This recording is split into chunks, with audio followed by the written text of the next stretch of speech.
because it is kind of a crazy story because I was in Mexico and Okay.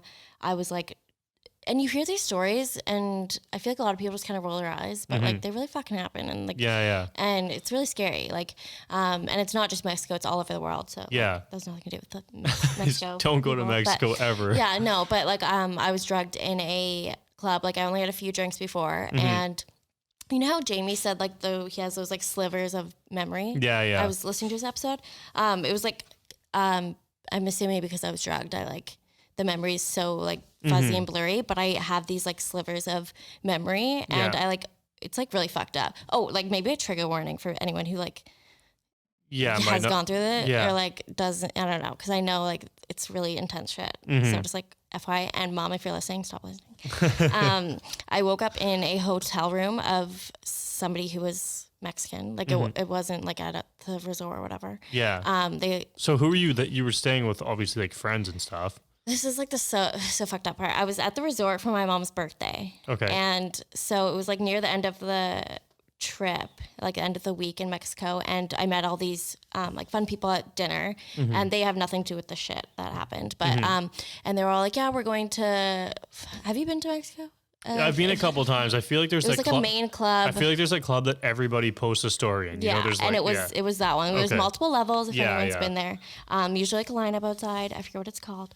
And these people were like, yeah, like come out with us tonight or whatever. And like I spent the whole week with my mom. It was amazing. But I was just like, yeah, maybe I'll go like have some fun or whatever. This was like the year before. Like, yeah, this was when I was already going through some shit. So like my hair was blue on one side and pink on the other, which is fine. But like, it was just a crazy time. And, we went out that night and like, they were like the kindest group of people. Like they were really fun, but, I don't know. I went to the club and then all of a sudden I woke up in this like creepy fucking dingy hotel room, with the guy had turned on porn and made me watch it, but I have like slivers of memory. So in the morning. No, this was like that night. Oh, but you remembered that. Yeah. So I have a sliver of memory of the porn being on the TV and me being on the bed and like him assaulting me. And then the next like sliver of memory. So then it's just like completely jumps and I'm in a car and the car is filled with men and I'm on top of someone and he was assaulting me.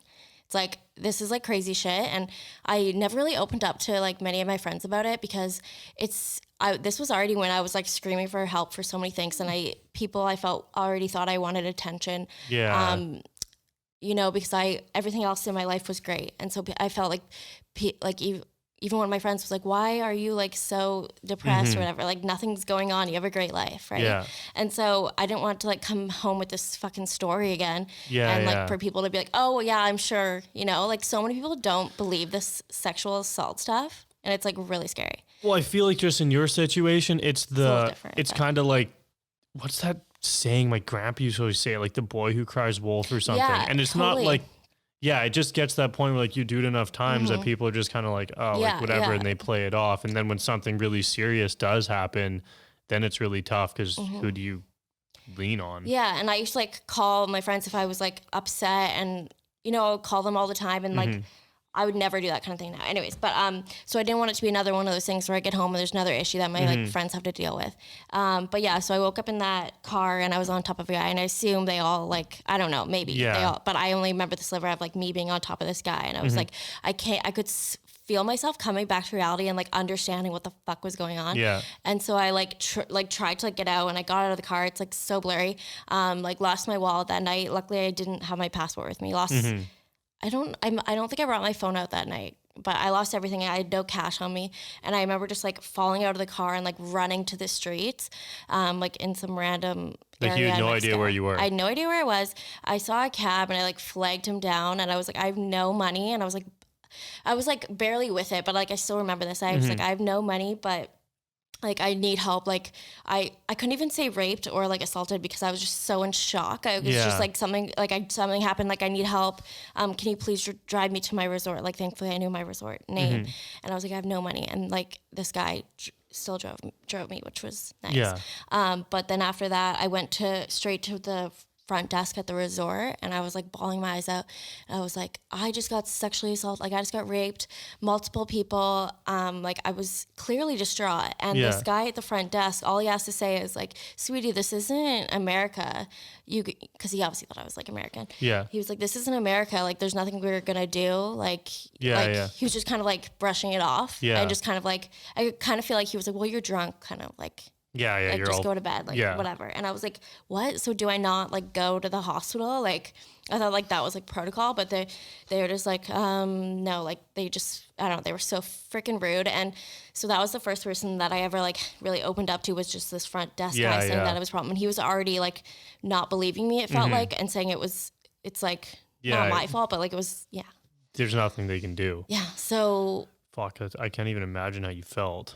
Yeah. And so, but ever since after that day, like, also I feel so bad because it was on the trip with my mom, and I was like, I can't tell my mom. Yeah. Because I don't want to ruin a trip, and I've already put her through so much of my like depressing bullshit and making her worry all the time. I'm not telling her. Yeah. So yeah. And so ever since then, I like I went home and like I told like Tessa and like maybe like one other friend or something, and like I went to like the doctors and like made sure I was like clean and everything, which I was. Like if I wasn't, then I'd probably have fucking panic, like so many panic attacks. But but I was like fine that way. So I went to the police there in Burnaby or wherever I was, and they were just like, there's obviously nothing we can really do because it was Mexico. Yeah, exactly. But so I don't know if anything I can say is like when people like open up to you about something like that, I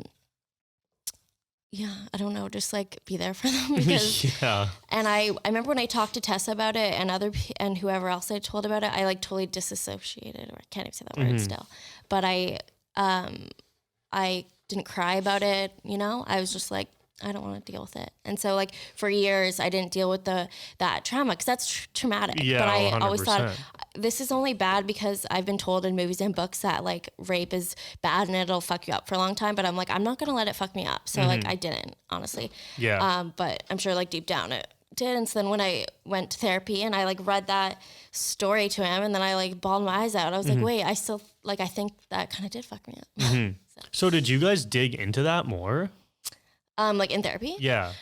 Maybe how it like affects my relationships now or lack thereof. Yeah. So, and how I see men. But so the therapy was helpful with it. Yeah, I think it was good for me to like I said, to talk about something you don't want to talk about because.